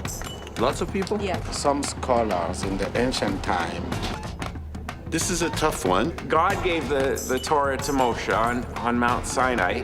Do you ever think about who wrote the Bible? I never thought about it. The Bible. When people say the Bible, they actually mean different things. The Quran, the New Testament, the Old Testament. But one thing that Jews, Christians, and Muslims agree on is that, from a religious point of view, there was a revelation on Mount Sinai to Moses. God dictated, God lectured, Moses wrote it down. Genesis, Exodus, Leviticus, Numbers, Deuteronomy. But in the 19th century, scholars come and say, let's get serious. That's not what happened. Moses didn't write it, and God didn't dictate it, and in fact, there is no single author of the Bible. There are different authors. The books of Moses are the foundation of Western civilization. For thousands of years, Jews and Christians believed that after Moses led the Israelites out of Egypt, he climbed Mount Sinai, where God spoke to him, and Moses wrote down every word. But today, many religious people are siding with the scholars who say there were many authors, and not one was actually Moses. So who wrote them? Was it one author or many? Maybe archaeology can help us answer that question. Before I start digging around, I need to understand what this many-author theory is all about. In Jerusalem, I spoke with Franciscan monk, Father Hoppe. From your perspective, who wrote the Bible? Well, the Bible is an anonymous work for the most part. It doesn't say this was written by Moses. Do you believe it's divine or human? These books are religiously authoritative. That is, they guide a person's beliefs and practices. But what exactly inspiration means, does it mean dictation? Well, very few people would say that it means dictation. So you don't believe God dictated the first 5 books to Moses? No. You don't? Has there ever been a time when Father Hoppe could have been burnt at the stake for what he thinks? Actually, probably not. Christians have been debating this Moses authorship for 500 years. And then, in 1943, the Catholic Church decided to weigh in on the argument. It sent out a memo. Moses probably didn't write the Bible. The Church had now bought into an academic theory begun in the 19th century that the Bible is composed of texts by many ancient authors. Must be one convincing argument. Let's hear what the scholars have to say. I spoke with Baruch Halpern, biblical scholar, to see if he can convince me that the Bible is a product of many authors. I've been sitting here and I've been wondering. I sit, I stand, I sleep, I wonder, Who wrote the Bible? A bunch of different people. I read the 5 books of Moses, the Torah, and I never get the feeling that Joe wrote book number 1 and Sam wrote book number 2. I don't get that impression. That's because you're coming at it from the perspective of the tradition rather than from a fresh, unbiased view. I'm fresh, I just read it. I know you're fresh. I'm fresh, I read it, and nowhere do I get the feeling that there's different authors. The basic argument is that you have a series of doublets, that is, pairs of identical or nearly identical stories with slight variation. In Genesis, there seem to be 2 versions of the creation of Adam and Eve. In one, God creates animals first and humans later. In the other, God places man in the Garden of Eden. Man is lonely, so God creates animals first and women later. It wouldn't take much to reconcile the stories, but scholars say the 2 versions demonstrate that these biblical stories were written by 2 groups of Jews. One group called God Jehovah, the other group called God Elohim. This was sometime in the 9th century BC. Now Leviticus and Numbers are so full of laws that scholars said they had to have been written by a priest, maybe in the 7th century BC, to teach people that sleeping with the Canaanite girls just wasn't cool. A little later, some dude, definitely not Moses, wrote Deuteronomy that included the story of Moses' death. Then, in the 6th century BC, an editor stitched all the scrolls together to make Judaism look like one unified front. Voila, the documentary hypothesis. The thing is, not all scholars agree on 4 authors. Some say there were just 3, and others say there were more than 5. Where is the logic to this mad science? Part of science is that it's replicable. Meaning, I've never seen 2 documentary hypothesis theories that actually agree with each other. Isn't it by nature of, if this is a scientific step forward, that someone should be able to agree with somebody else? In the humanities, scholars make a business of disagreeing with each other. This isn't science. No, it's history. History is fiction. It really is. I mean, it's a form of fiction. With an attempt to get to some historical kernel. Exactly. In my opinion, the multi-author theory is not convincing. When I read the books of Moses, I hear one voice. Even though the scholars oppose me, I'm no chicken. I'm on a mission to prove there's one author, not more.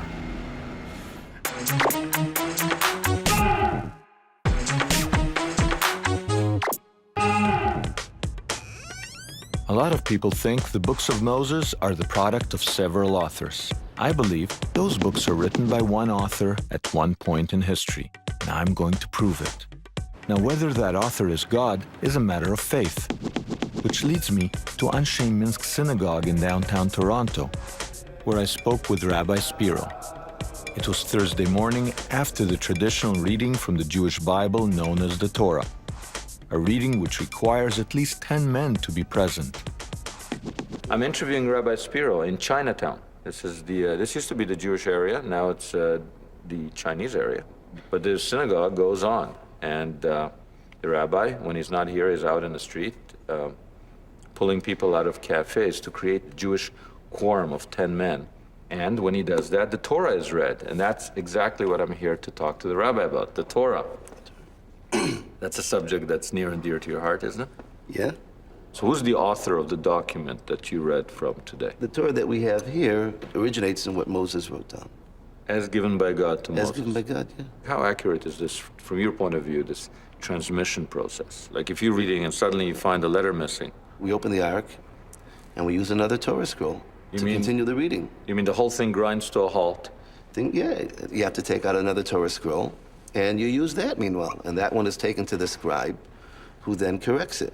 There is a tremendous respect for the word, for the letter in the Torah. The transmission process is credible. How can the rabbi be so confident that what we read today is the divine word given to Moses 3,500 years ago, and not a document that has been tampered with, like some game of broken telephone? I decided to meet with a scribe to ask him what method he uses to ensure precise copying. The modern Torah scribe follows age-old techniques to ensure the Torah is transcribed letter perfect. The Hebrew word for scribe is sofer, which means the counter. This word implies that his work is so precise that he must count the number of letters in each paragraph to make sure there aren't more or less than God gave Moses 3,500 years ago. I asked Rabbi Fleischer to describe for me how a scroll is made. Doesn't that here? Sorry, what is this? This is the hide of an animal, parchment. You're turning it in now into a Torah, into a Bible scroll. By writing the text of the Bible on it. The scribe who writes it sanctifies his work by saying, I'm writing this to create a holy Bible. Do you have any kind of fail-safe that makes you feel that the transmission process is actually accurate? The name alone tells you something. You're called a counter, a sofer. What are you counting? Let's say this has 250 letters in it. When the fellow was done writing it, he would count 1, 2, 3, 4, 5, 6. Every letter he would count? Yeah. This is one level and one aspect of checking for accuracy. I think most people don't realize that if one letter is missing, it invalidates the entire scroll. Well, it's even finer than that. In most cases, even if two letters are touching each other, the Torah scroll is not valid. I mean, today we already have computer scans where they check on a master that highlights any inaccuracies. This is accurate to the last letter with no deviation from the Torah that Moses wrote. So you believe God dictated this text and Moses was the secretary and he wrote it down? He was the scribe.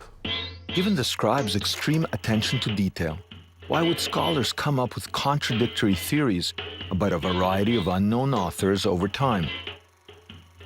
I put this question to Baruch Halpern. The point is that unless you have a reason to go to the fantastical, why shouldn't you just accept the simple, which is, you know, it's not two traditions or three or four, it's one tradition. There's nothing fantastic about the idea that tradition grows over time and that various parties contribute to a tradition. In fact, that's what we see in every other religious tradition that we have. You have to agree that not a single archaeological shred has ever been found of the existence of the documentary hypothesis. That's absolutely correct. Okay. To prove that the Bible was written once by one author, all I need is archaeology that shows the text has not changed since it was first written some 3,500 years ago. Can archaeology really resolve this debate?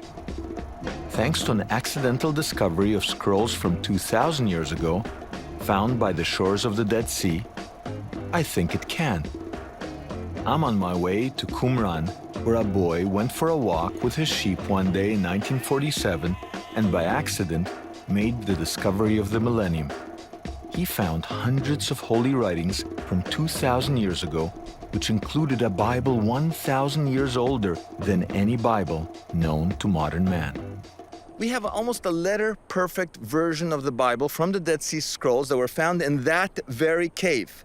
It was found by a goat or a sheep. It probably was a goat. Sheep wouldn't make it up there. I revised my opinion. It was a goat. It went in there. The kid didn't want to follow the goat, threw in a stone, crack. There was pottery in there. When the shepherd went in there, found fragment after fragment after fragment of scrolls. Thousands of them. They're still being studied. And that's where they were found. The scrolls that were found in those caves are now in Jerusalem, in a special museum called the Shrine of the Book. On my trusty steed, I decided to take the scenic route to the museum. I wanted to see what the scribes were up to 2,000 years ago. On this day, I happened to be lucky to get special dispensation and bypass the scroll copies on display at the museum. I went straight to the sacred vault where the original scrolls are resting.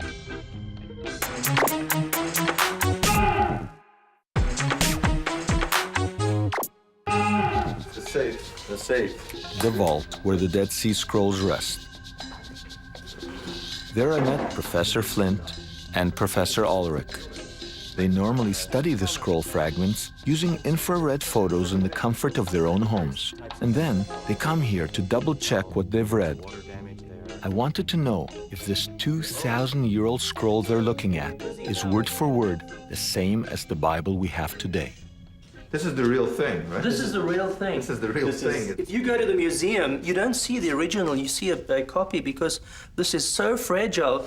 We just uncover the part we're working on. What does work constitute? What we do is work on these at home with infrared photographs and then write out what we think it is, but then come in to check because there are things that you cannot tell from photographs. You know, there are various types of things that have gone wrong. Like you can tell that there was water damage there, it dried and then split. Are there letters, for example, that you might have thought it was one letter because there's this crack going through it, and then when you check it, you go, oh. Exactly. So you're checking to see whether the printed text is actually true to the... That's right. So here's an ancient scribe who may have been having some problems with his pen, and we try to explain this. Was he changing the text? What was he doing? What have we learned? The edition that's come down to us has been remarkably well preserved. Are there huge differences, critical differences? The traditional Hebrew texts that we have are very accurately transmitted from 2,000 years ago. Historically, we're very fortunate that the ancient Jews had a tradition of preserving the Bible and not changing it. The rabbis, if they felt there was an error, they tended to put the error in the margin. They didn't feel free to change the text. And because of their conservatism, we do have a very carefully preserved Bible. The Jewish scriptures have been preserved almost sort of by God's grace. So, by God's grace, we saw the Bible from 2,000 years ago, and it's exactly the same Bible we have today. Wouldn't that support the tradition that says the book we read today is the book Moses wrote down and handed to the Israelites 3,500 years ago? Well, Professor Halpern stopped me in my tracks when he told me Moses couldn't possibly have written the Bible. Do you think Moses wrote the Bible? No, I don't think Moses wrote a thing. You don't think he wrote a thing? Not a thing. He didn't go up on the mountain? I forgot to tell you, these people were illiterate until basically the 8th century BC. So the text meant nothing to them. I think I got him on that one.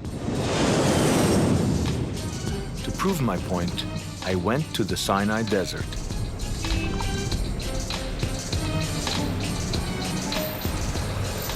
I got a young Bedouin to guide me to the cave where I read there was an inscription dating back to the time of Moses. It wasn't written by Egyptians, but by Hebrews. Here it is. Here's the oldest or second oldest alphabetic inscription ever, and you can still see the chisel marks. And it represents an incredible moment in human history. It's the oldest alphabetic inscription. Here you see the inscription going this way and going this way. That was the real revolution of taking cartoons or pictures or a pictographic writing system, which is what Egyptian hieroglyphics are, and changing it into a bunch of symbols that stand for sounds rather than pictures or stories. So what these writings mean is that when Moses led the Israelites out of Egypt, there was an alphabet, and he knew how to use it. Now what we need is the archaeology that proves Moses wrote the Bible. But where am I going to dig up a 3,500-year-old Bible?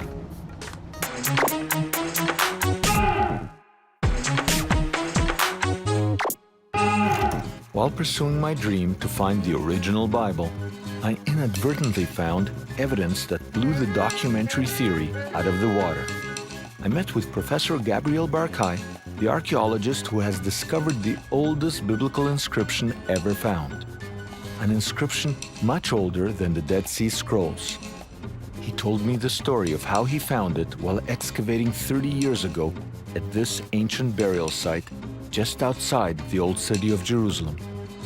Okay, now to the untrained eye, mind you, that's not me. To the untrained eye, these look like a bunch of holes in the ground. What are we looking at here? This is a burial cave, 2,600 years old. We had a bunch of kids who were in the dangerous ages of 12 and 13. They were from an archaeology club for youth. And one of those kids was especially a nagging type. I didn't know what to do with this little Nathan who always had a very ugly habit of pulling my shirt from behind, and whenever I would turn around, he would ask me silly questions. He was known as Nathan the Unbearable?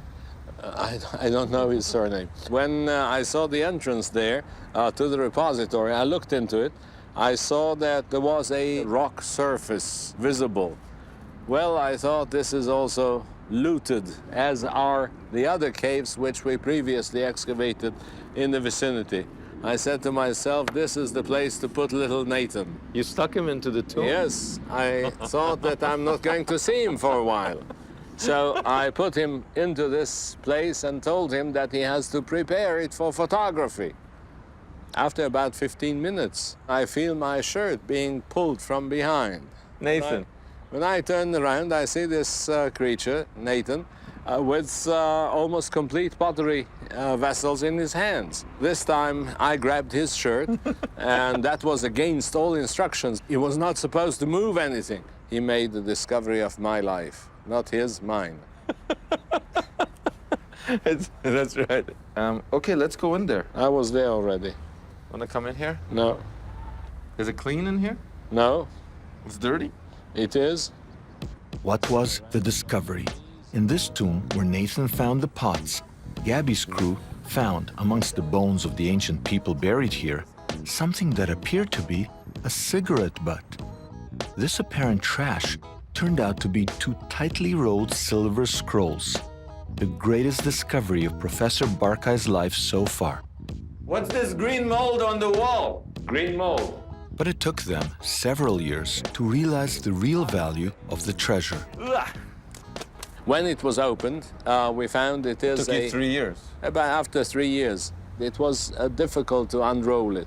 When the proper method was found, we saw that it is a plaque of approximately 10 centimeters in size, and upon it was covered densely with writing. On 2 silver scrolls, you can read a biblical passage. May the Lord bless you and keep you. May the Lord cause his face to shine upon you and be gracious to you. May the Lord lift up his countenance upon you and grant you peace. These scrolls are exactly the same as the Bible today, and they're 600 years older than the Dead Sea Scrolls. The Torah hasn't changed. The tradition is good, but the greatest discovery was yet to come. For 20 years, the scrolls sat in the Israel Museum. Then in the 90s, Professor Barkay initiated tests involving new NASA imaging techniques, which revealed more biblical writings. This time, not from the book of Numbers, but the book of Deuteronomy. We discovered that there is another biblical or Torah verse on it. So 25 years after you find this thing, you actually find a whole new thing right before your eyes. Yes. Wow. It was written there, Keeps the his great covenant. God who keeps his covenant and his grace to his lovers and the keepers of his commandments. Beautiful. This is a verse which comes from the 7th chapter of the book of Deuteronomy. And this is source D. P and D together for the first time. Remember the documentary hypothesis said the priestly writing and Deuteronomy were written at different times and weren't together until the editor did his stitching? Here, on one tiny silver scroll, with the help of cutting-edge technology, we found 2 quotes from separate books of Moses at least 100 years before the editor supposedly did his work. So we have evidence that identifies a fatal flaw in the documentary hypothesis. It's true, we didn't find the 3,500-year-old Bible Moses wrote, but give us time.